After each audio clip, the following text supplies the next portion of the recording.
বাংলাদেশের চট্টগ্রামে ছায়াময়ী নামে একটি জঙ্গল ছিল।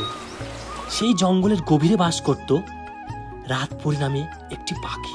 গ্রামের লোক নাকি বলতো ওই রাতপরী ভবিষ্যৎ দেখতে পায়। ওই গ্রামে বাস করত আকাশ নামে একটি ছেলে। আকাশ একদিন সন্ধ্যাবেলায় চায়ের দোকানে চা খেতে গেল এবং সেখানে বসে তার বন্ধুকে সে বলল, আচ্ছা, তোরা কি ওই ছায়াময় জঙ্গলের গভীরে থাকা রাতপরী পাখির সম্বন্ধে কিছু শুনেছিস? আমি কিন্তু ওই রাতপরী পাখির সম্বন্ধে অনেক কিছু শুনেছি। তখন আকাশের বন্ধুরা বলে উঠল, না না, আমরা সব কিছুই শুনিনি। তাহলে তুই যেন এত কিছু শুনেছিস, আমাদেরকে তুই সবকিছু খুলে বল, আমরাও একটু শুনি। তখন আকাশ বলে উঠল, তবে শোন তোরা, এটি হলো অনেক পুরনো এক কাহিনী। এই কাহিনীতে বলে যে ওই রাতপরী পাখির পালকে নাকি ভবিষ্যৎ দেখা যায়।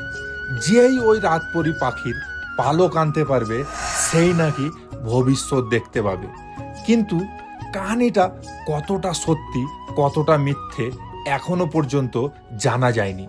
তবে আমি এই সত্যি মিথ্যার যাচাই করেই ছাড়ব।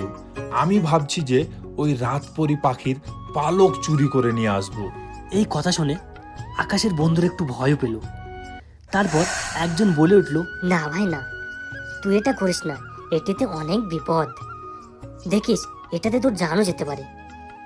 তাহলে তোর যদি এতই সাহস থাকে, তুই ভাই একাই যাস, আমরা কিন্তু এর মধ্যে থাকবো না। এই শুনে আকাশ আর ওর বন্ধুদেরকে কিছুই বলল না এবং সে বাড়ি চলে গেল। রাত ক্রমশ পেরিয়েই যাচ্ছে, কিন্তু আকাশের ঘুম আসার কোনো নামই নেই। মধ্যরাতে আকাশ ঘুম থেকে উঠে মনে মনে চিন্তা করতে লাগলো, না, আমার কোনো বন্ধুর সাহায্যের প্রয়োজন নেই। আমি একাই এই গ্রামের মানুষকে দেখিয়ে দেব যে ওই রাতপরী পাখির পালকেই ভবিষ্যৎ দেখা যায়। আমি একাই যাব ওই রাতপরী পাখির পালক চুরি করতে এবং পুরো গ্রামকে দেখিয়ে দেব যে ওই রাতপরী পাখির পালকেই ভবিষ্যৎ দেখা যায়। মনে মনে আকাশ এই কথা ভেবে তক্ষুনি তার ঘর থেকে বার হয়ে ওই ছায়াময় জঙ্গলের দিকে নির্ভয়ে এগিয়ে গেল। এই ছায়াময় জঙ্গলের অনেকই তো গভীরে আমি চলে এলাম, কিন্তু রাতপরী পাখির কোনো তো সন্ধান পাচ্ছি না। যাই, আর একটু গভীরে গিয়ে দেখে আসি ওই রাতপরী পাখিকে পাওয়া যায় কি যায় না। এই কি যেন আমি একটা শব্দ শুনতে পেলাম। যাই যাই, ওই শব্দের দিকেই এগিয়ে যাই, যদি রাতপরী পাখিটিকে আমি পেয়ে নিই। আকাশ শব্দটি শোনা মাত্রই শব্দের দিকে দৌড়ে চলে গেল এবং তারপরে সে দেখল যে রাতপরী পাখিটি নাকি একটি বড় বট গাছের উপরে বসে আছে এবং পাখিটি আকাশকে দেখা মাত্রই উড়ে চলে গেল। সেই সুযোগে আকাশ তখন বলল, এই সুযোগেই আমাকে রাতপরীর বাসা থেকেই পাখনাগুলো চুরি করতে হবে। না না, আর দেরি না করে গাছে চেপেই রাতপরীর বাসা থেকে পাখনাগুলো নিয়েই আমি বাড়ি যাই। তারপর আকাশ তাড়াতাড়ি করে ওই বট গাছের উপরে উঠে পড়ল এবং বাসা থেকে পাখনা সংগ্রহ করে সে দৌড়ে তার বাড়ি ফিরে গেল এবং বাড়ি এসে আকাশ তখন আবার মনে মনে বলতে লাগলো, আজ আমার মনের আশা পূর্ণ হলো। এবার আমি আমার এবং আমার গ্রামের ভবিষ্যৎ দেখব এবং গ্রামের পুরো লোককে আমি চমকে দেব যে আমি সেই আকাশ যে এই বাহাদুরির কাজ করেছি এবং পুরো গ্রামে আমার নাম হবে। না, এবার আমি ভবিষ্যৎ দেখি। এই পাখনা, আমার এবং আমার গ্রামের ভবিষ্যৎ আমাকে দেখা। এ কি? এই পাখনাতে তো কিছুই দেখাচ্ছে না। এই পাখনা, তুই কি শুনতে পাচ্ছিস না? আমার এবং আমার গ্রামের ভবিষ্যৎ দেখা আমাকে। এ কি? কোনো ভবিষ্যৎই তো আমি দেখতে পাচ্ছি না। তাহলে কি এই কাহিনীটা মিথ্যে না কি? কি এমন হলো, এত কষ্ট করে আমি পাখনা চুরি করে নিয়ে এলাম আর ভবিষ্যৎ দেখতে পাচ্ছি না? এই কাহিনীটি মনে হয় মিথ্যে। এই বলে আকাশ হতাশ হয়ে নিজের ঘরের মধ্যেই থাকলো এবং মনে মনে ভাবলো যে এত কষ্টের পরেও আমি আমার কোনো ফলই পেলাম না।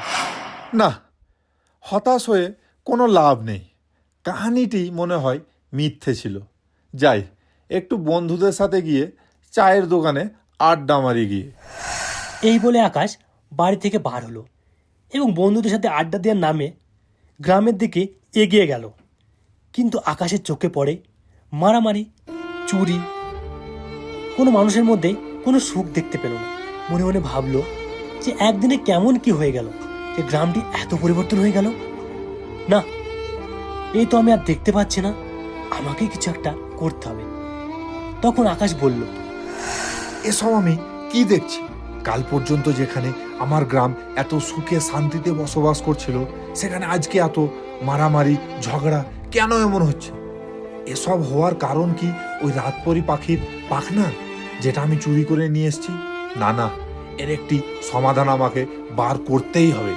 এই বলে আকাশ দৌড়ে তার বাড়ি ফিরে গেল এবং তাড়াতাড়ি করে পাখনাগুলো নিয়েই আবার ওই জঙ্গলের দিকে রওনা দিল। আজকে আমাকে রাতপরির সঙ্গে দেখা করতেই হবে। আমি যদি না দেখা করি তাহলে আমার গ্রাম এইরকমভাবে মারামারি করেই শেষ হয়ে যাবে। না না, রাতপরিকে আমাকে খুঁজতেই হবে। এই বলে আকাশ ওই বট গাছের দিকে দৌড়ে গেল এবং বট গাছের নিচে সে রাতপরির জন্য অপেক্ষা করতে লাগলো। অপেক্ষা করতে করতে সন্ধ্যা গড়ে আসলো। তখন রাতপরি আবার তার নিজের বাসায়ও ফিরে আসলো। তখন আকাশ বলল আবার, এই তো রাতপরি ফিরে এসছে। যাই, আমি রাতপরির সঙ্গে কথা বলি এবং রাতপরিকে তার পাখনাগুলো ফেরত দিয়ে দিই।